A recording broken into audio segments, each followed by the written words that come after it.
नमस्कार, मेरा नाम है शिवम दुबे और आप सब चेतना मंच देख रहे हैं।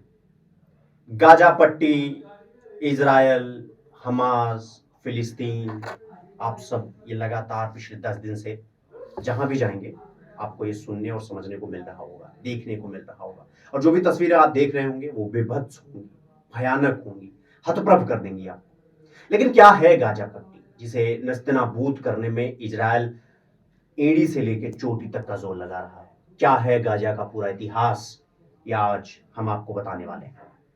आपको बता दें कि इजरायल हमास युद्ध दिन ब दिन खतरनाक होता जा रहा है। इस जंग में दोनों ओर से मिलाकर 4,000 से ज्यादा लोगों की मौत हो चुकी है। इजरायल, फिलिस्तीन या हमास कह लीजिए। इजरायल गाजा पट्टी पर ताबड़तोड़ गोला बारूद से निशाना साध रहा है, जिसकी वजह से पूरा शहर तबाह होने के करीब आ गया है। 13 अक्टूबर 2023 को इजरायल ने गाजा पट्टी से फिलिस्तीनियों को निकल जाने की सख्त चेतावनी दी थी, जिसके बाद से इस शहर से फिलिस्तीन वासी निकल रहे हैं। अब तक उत्तरी गाजा को 10 लाख फिलिस्तीनी छोड़ चुके हैं, जबकि हजारों की संख्या में लोग अभी भी वहां से पलायन कर रहे हैं। एक मीडिया रिपोर्ट्स के मुताबिक उत्तरी गाजा में अभी तक 1 लाख लोग मौजूद हैं। उनका कहना है कि क्या गारंटी है कि यहां से अपना आशियाना छोड़कर जाने के बाद हमें वो तमाम सुख सुविधाएं मिलेंगी जो यहां हमें मिलती थी। इजरायल द्वारा उत्तरी गाजा को छोड़े जाने के निर्देश पर हमास ने अपनी कड़ी प्रतिक्रिया दी थी। हमास की ओर से फिलिस्तीनियों को आदेश दिया गया था कि वो इजरायल की बातों पर ध्यान न दें, वो अपनी हक की लड़ाई लड़ते रहें। एक जानकारी के मुताबिक आपको बता दें कि पूरे गाजा की आबादी 23 लाख के करीब है। युद्ध से पहले उत्तरी गाजा में 11 लाख लोगों की संख्या थी, लेकिन संयुक्त राष्ट्र ने बताया है, यानी यूनाइटेड नेशन ने बताया है कि इसमें से 10 लाख लोगों ने अपना घर छोड़ दिया है, दक्षिणी गाजा में शिफ्ट हो गए हैं और वो अभी वहां पर लगातार जा भी रहे हैं। संयुक्त राष्ट्र के सभी कार्यालय उत्तरी गाजा में ही मौजूद हैं। आईडीएफ ने अपने आदेश में संयुक्त राष्ट्र के कर्मचारियों, स्कूलों, अस्पतालों, रिफ्यूजी कैंप और क्लिनिक जैसी संयुक्त राष्ट्र की सेवाओं को भी जो उसका जो इलाका होता है उसे खाली करने के लिए कह दिया गया है। अब मैंने आपको कहा था कि क्या है गाजा पट्टी, अब आपको गाजा पट्टी बताते हैं। गाजा पट्टी भूमध्य सागर पर स्थित है, जिसकी लंबाई 41 और चौड़ाई 10 किलोमीटर है, यानी 41 बाई 10 का है।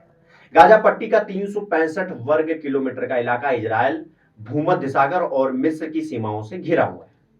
इसकी राजधानी गाजा सिटी है। भले ही गाजा पर हमास का कब्जा हो, लेकिन इजरायल इसकी पूरी सीमाओं को ब्लॉक करने का ताकत रखता है। हमास को जमीन, हवा और समुद्र के रास्ते आने या जाने पर परमिशन लेना पड़ता है। उत्तरी और दक्षिणी गाजा पट्टी में क्या अंतर है, यह भी आपको बता देते हैं। बीबीसी की एक रिपोर्ट के मुताबिक गाजा पट्टी के बीचों बीच वादी नदी का बहाव है, जो इसे मुख्य 2 भागों में बांटती है, जिसे दक्षिणी गाजा और उत्तरी गाजा के नाम से जाना जाता है। जबकि वादी नदी के आसपास की जगह वादी गाजा के तौर पर प्रसिद्ध है। वहीं पूरी गाजा पट्टी की बात करें तो ये 5 प्रांतों में विभाजित है, जो उत्तरी गाजा, गाजा सिटी, दीर अल बलाह, खान यूनिस और राफा के नाम से जाना जाता है। इजरायल जमीन पर 2 जगह और भूमध्य सागर में गाजा पट्टी की जली सीमा पर नियंत्रण करता है। अगर कोई यहां से गुजरता है तो सबसे पहले इजरायल से उसको परमिशन लेनी पड़ती है।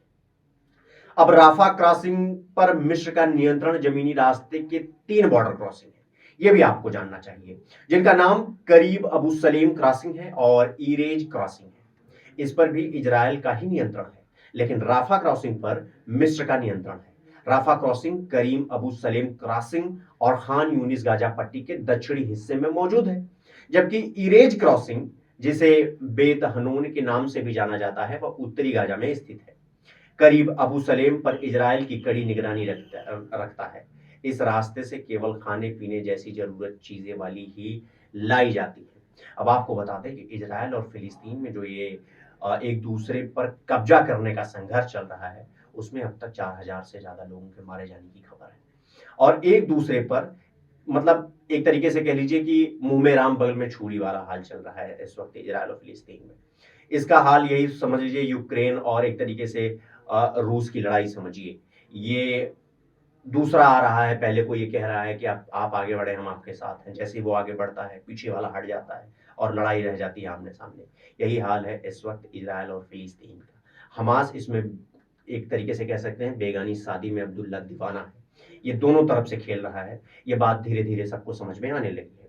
हालांकि ये पूरा मामला था। अभी के लिए मैं आप सबसे इजाजत लेना चाहूंगा। आप सब अपना बहुत ख्याल रखिए। देखते रहिए चेतना मंच। धन्यवाद।